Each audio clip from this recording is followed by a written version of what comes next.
저는 동탄에서 영어 학원을 운영을 하고 있고요. 캐나다 글로벌 고등학교 한국 캠퍼스를 이번에 이제 오픈하게 된 홍동기라고 합니다. 저는 첩첩산중 시골 마을에서 태어났습니다. 저희 집이 산 꼭대기에 있었거든요. 중학교까지 거기서 다녔습니다. 고등학교 때부터 유학을 한 거죠, 저는. 부모님이랑 떨어져서 도시로 나가는 유학을 처음으로 하게 된 거예요. 부모님이랑 떨어져 살다 보니까 공부가 제대로 안 되더라고요. 좀 힘든 시간이었던 것 같아요. 돌이켜보면. 직업군인이 되고 싶었고, 그래서 육군사관학교만을 목적으로 했는데, 육군사관학교 떨어졌거든요. 제가 어렸을 때부터 꿈이었기 때문에 부모님한테 부탁을 드려서 재수를 하게 된 겁니다. 그래서 재수를 했는데 또 떨어졌어요. 그래서 3수를 진행을 했는데, 그때 교통사고가 났습니다. 제가 이제 병원에 3개월 입원해 있는 동안 그 기간이 지나가 버린 거예요. 그래서 인생이 끝났다라는 생각을 잠깐 했습니다. 그런데 이제 누나들이 계속 책을 사다 주면서 책을 보라고 이야기를 했어요. 세상은 넓은 거야 라는 이야기를 해줘가지고 그때 책을 읽으면서 세상이라는 게 이게 그 한 분야만 있는 게 아니고 참 여러 분야가 있구나라는 거를 느끼는 계기가 됐고요. 그러고 나서 사업을 꼭 해봐야 되겠다. 제가 갖고 있는 제 나름대로의 스펙을 변경을 할 수 있는 조건이 뭘까? 그거는 영어다라고 생각을 했고요. 어떻게 해야 되지? 라는 고민을 진짜 많이 하는 계기가 된 거예요. 영어 공부를 해보니까 영어가 안 느는 거예요. 아무리 공부를 해도 영어가 늘질 않고 그래서 이 방법이 잘못된 것 같다. 언어라는 부분이 총체적으로 모든 파트가 같이 향상이 되게끔 만들어줘야 그게 언어가 향상이 되는 건데 저는 그걸 몰랐던 거죠. 그래서 그때 이제 제가 그 어학연수를 필리핀 가서 시작을 해야 되겠다라고 생각을 해서 그 해외를 나가기 시작합니다. 필리핀이라는 곳이 뭐 영어 공부를 하러 간 게 맞나 싶을 정도로 노는 문화가 너무 많았어요. 사회도 그렇고 그 다음에 영어도 그렇고 이게 스탠다드는 아닌 것 같다. 바로 캐나다로 결정을 하고 캐나다로 날아간 거예요.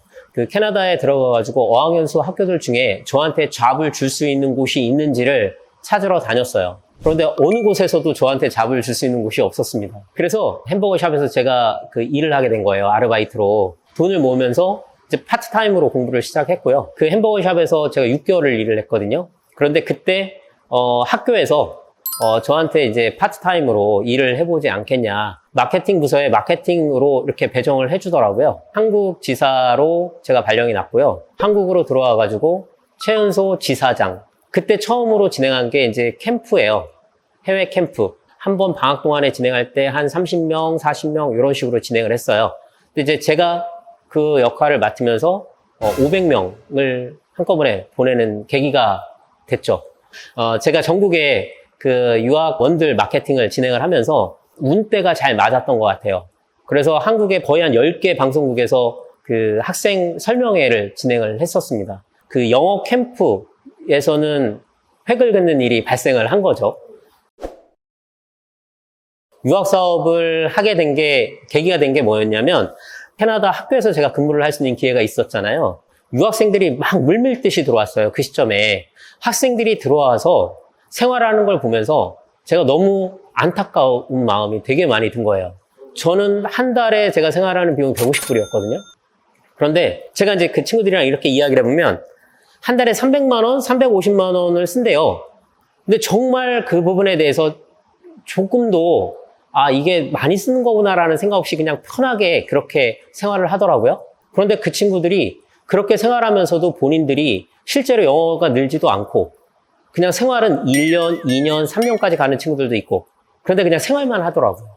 그걸 보면서 이 친구들한테 뭔가 좀 변화를 줄 수 있는 거를 만들어서 계몽을 시켜줘야 되겠다라는 생각을 했어요. 또 하나는 제가 한국의 유학회사들을 이렇게 마케팅하러 다니면서 본 게 거의 한 10% 정도 학생들만 본인이 목표했던 그 결과를 가지고 돌아옵니다. 바꿔보자. 90대 10으로.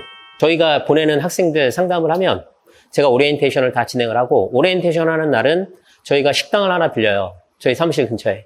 그래서 거기를 아예 학생들로 딱 채운 다음에 술도 음식도 마음대로 먹게 합니다. 그리고 그 친구들이랑 이제 호영호제 하는 거예요. 가서 어렵거나 이런 것들이 있으면 다 이야기해. 그럼 내가 그 부분에 대해서 조언을 해줄게. 조언을 해주면 너네가 성공할 수 있어. 실제로 가서 거의 80, 90% 이상은 다 성공하고 돌아왔습니다. 성공했다는 게 아이들이 레벨도 어드밴스 이상 다 받았고요. 돌아오면 그 친구들이 기업에 취업할 때 뭐 삼성이라든지 현대라든지 뭐 이런 좋은 기업들에 다 취업을 해서 그래서 부모님들한테도 좋은 이야기를 되게 많이 들었었고요. 한국의 교육 시스템은 해외 교육 시스템이랑 비교를 해보면 많이 좀 차이가 있구나 라는 걸 느낀 거예요.